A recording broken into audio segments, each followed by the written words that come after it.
మహారాష్ట్రలో అసెంబ్లీ ఎన్నికల కోసం ప్రధాని మోదీ అడగ్గానే 2 రోజుల పాటు ఏపీలో పనులు మానుకొని మరి రంగంలోకి దిగిన డిప్యూటీ సీఎం పవన్ కళ్యాణ్ దుమ్ము రేపారు. 2 రోజుల పాటు సాగిన సుడిగాలి ప్రచారంలో మరాఠీల్ని ఆకట్టుకోవడంలో పవన్ స్థానిక నేతల్ని మించిపోయారు.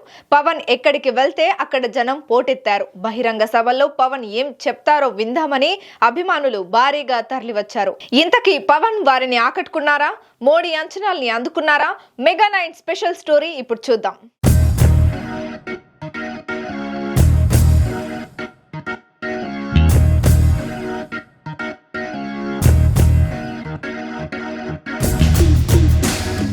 మహారాష్ట్రలో అసెంబ్లీ ఎన్నికల ప్రచారం ముగియబోతున్న వేళ జనసేనాని పవన్ కళ్యాణ్ ముంబైలో అడుగుపెట్టారు.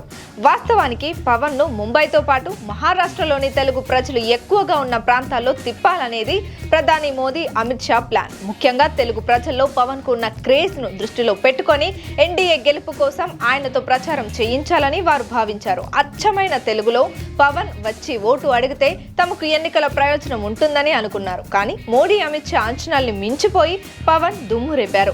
వాస్తవానికి తెలుగు ప్రజలు ఎక్కువగా ఉండే ప్రాంతాల్లో పవన్ టూర్ ప్లాన్ చేశారు.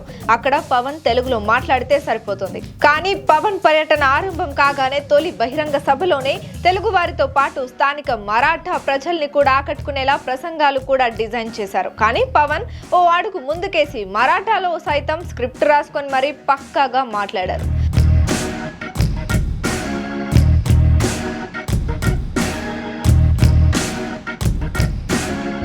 మరాఠా అభివాదంతో మొదలుపెట్టి పవన్ చేసిన ప్రసంగాలు స్థానికుల్ని ఉర్రూతలూగించాయి.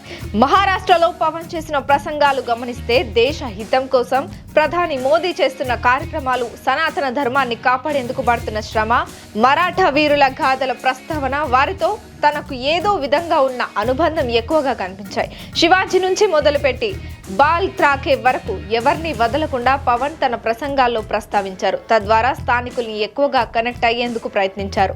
అలాగే తాను ఓట్ల కోసం రాలేదని, మరాఠా నేలపై ఉన్న గౌరవంతోనే వచ్చానన్న పవన్ మాటలు స్థానికులకు కనెక్ట్ అయ్యాయని చెప్తున్నారు.